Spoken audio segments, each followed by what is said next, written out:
Good evening. I'm David Bowman, the tutoring coordinator for the BCSCR project. BCSCR is Building Communities that Support Children's Reading, a federally funded project of the Three Rivers Education Foundation.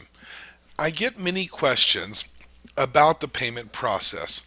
Questions like, why does it take 3 weeks for people to get paid? Why do some people not get paid? What are the reasons why somebody might not get paid?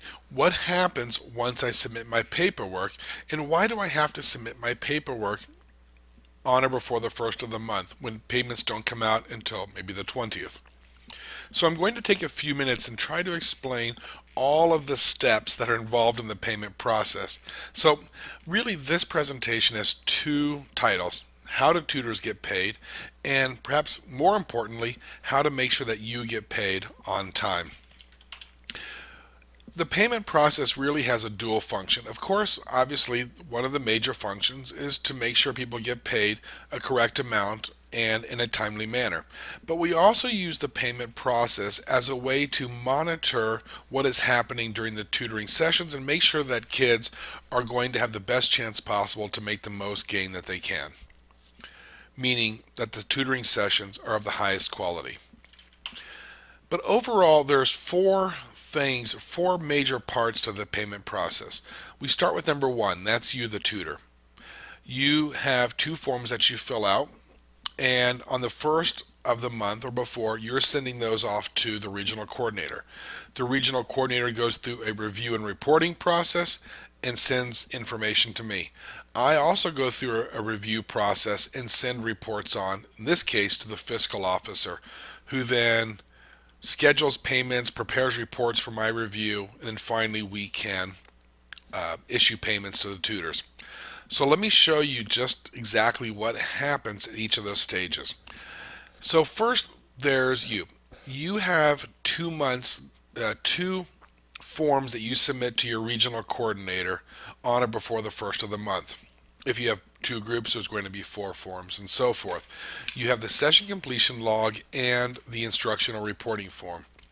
So you've seen this before. This is the instructional reporting form. This is the session completion log.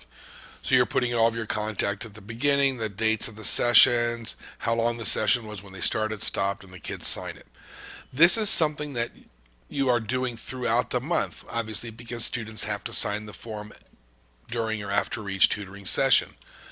So because you're doing this throughout the month, really at the end of the month, the only thing you have to do is to sign the form at the bottom.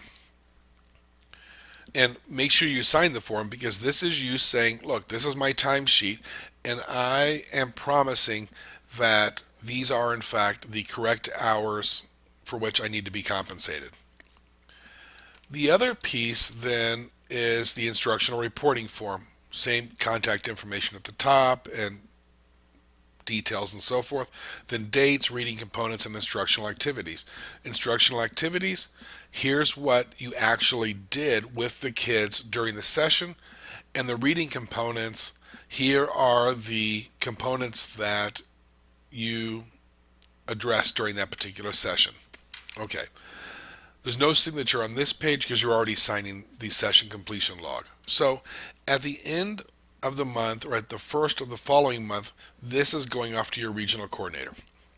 So you have 2 forms that you're sending to the coordinator. The coordinator is collecting anywhere between 40 and well over 300 forms, because the coordinator is looking at the forms for the entire service region. Region 1, 2, 3, or whatever your particular region is. So the regional coordinator has a 2-part process before sending information on to me: a review process and a reporting process. So the coordinator is looking, are the forms complete? Are they signed? Is the information filled out correctly? Are the hours totaled up correctly? Also looking at the instructional reporting form, is the instruction appropriate? Has this tutor addressed every reading component within every week or within every couple of sessions? Because that's our requirement. We know it works. And also, is this tutor eligible for payment? Do we have a schedule online? Do we have the application? Do we have the hiring documents, the direct deposit information, and so forth? So the coordinator does that full review before preparing for me a report summarizing that information. So what the coordinator does is fills out this spreadsheet here. So over here we have all of the tutors' names in a given region, and then each month, for each day of the month, how many hours of service did that particular tutor provide. As you can imagine, this can take quite a bit of time to complete because it has to be done every day, for every tutor. Now, over here on the far right side, there's a total of hours for that particular tutor, or for each tutor. This form has a second sheet, the summary sheet, which looks like this. So the information that is entered in the spreadsheet on the first sheet goes here into a summary form. So the coordinator sends this to me on or before the 8th of the month. So I'm getting all of your session logs and all of your instructional reporting forms and this spreadsheet on or before the 8th of the month. Now, most cases, the coordinator is mailing them to me, which means all of those forms have to be in the mail somewhere around the 5th of the month. Well, you're sending your paperwork in on the 1st, and they're doing all the review and sending it out to me on the 5th or 6th of the month, which means there's a very short timeline for that review. I have told the coordinators and encouraged them that if a tutor for some reason hasn't submitted complete information or hasn't submitted any information for that month, that tutor is simply going to have to wait until the following month to get paid. Because see, when the coordinators are doing their review and when we are doing our review and we are issuing payments, we do it on a region by region basis, which means if we are waiting for documentation to come in or new versions to come in that have signatures or something like that, there's a great risk that nobody in that region is going to get paid because we do things on a region by region basis. And I don't think that's fair. So I've told the coordinators, look, if we goof up on our end, or if something doesn't get sent to us from the regional coordinator, some kind of a flaw happens on our end, we'll make it right. But if we don't have the correct and complete forms to begin with, that tutor is simply going to have to wait until the next month so we can go ahead and get everybody else paid. All right, so that comes to me.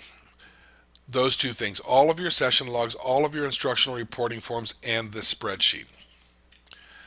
I then go through a review and reporting process also. I look at every single session completion log. I look at the hours of service to see if the times are right, are the totals right for the month. I cross-check it against the spreadsheet that the coordinator sends to me, and I say, okay, are they the same hours? Do we come up with the same numbers? And if there isn't, then I have to work with the coordinator in order to resolve any discrepancies. I also look to make sure that things are signed, that they're complete, and so forth. Then I have to log those hours. So what I've done is I've worked off of the spreadsheet that the regional coordinator has sent me, and you see that box on the side that says confirmed? That's where I check off, yes, those are the correct hours, or I adjust them if I need to, and I eventually check them off. Okay, so then I have to take that information, those hours, and log them into the report in the spreadsheets that I'm going to send to the fiscal officer. So I have a very specific place where I log those hours. I log them on the spreadsheet of your schedules. So when you've got online and you've gone to the schedule form and you've entered, okay, I'm working with these kids and this place at these times and so forth, all of that goes into a spreadsheet which looks just like this. So this is all the information that you're submitting. But look what I have added to the far right hand side of this spreadsheet. Here is the place where I am logging your hours. What this means is if for some reason you have not submitted your schedule online, I have no place to record your hours and we can't pay you. Because this spreadsheet right here has a second page, a summary page that looks like this. This is what I send to the fiscal officer. So your hours go onto the schedule worksheet. That automatically creates the report that I send to the fiscal officer. So once your hours are in for a particular region, actually what usually happens is somebody reads me those hours, reads my check marks, and I type them in, and then I read them back, and that person cross-checks to make sure there aren't any typos. Then they all get automatically added to this summary sheet over here. I click the appropriate month, and that generates the hours and payments that I have authorized for a particular region in a particular month. And that's what I send to the fiscal officer. Okay, so the fiscal officer gets that from me. What he does then is he takes that report and he goes into the online banking system and he says, okay, for this region, here are all the tutors, and he puts in the hours and the amounts that we owe that person. He then prints off the payments that he has entered and comes back to me and he reads them out loud and I check them off to see if they're correct, or I read off mine and he checks them off to make sure they're correct, just to make sure there hasn't been any typos or anything like that. Everybody's going to get paid the right amount. So once we have confirmed the payments, he then schedules them to be issued to the tutors. And then finally I go back to the coordinators and say, look, we've authorized payment for these people. They're scheduled for such and such a date. And if there are any concerns why we couldn't pay some people, here's the list of people we need to track over the next month. And that happens sometimes. So let's say somebody doesn't have a signed session completion log or didn't indicate reading components on the instructional reporting form. I then go back to the coordinator and say, I could not pay this person because this information was missing or incomplete or incorrect.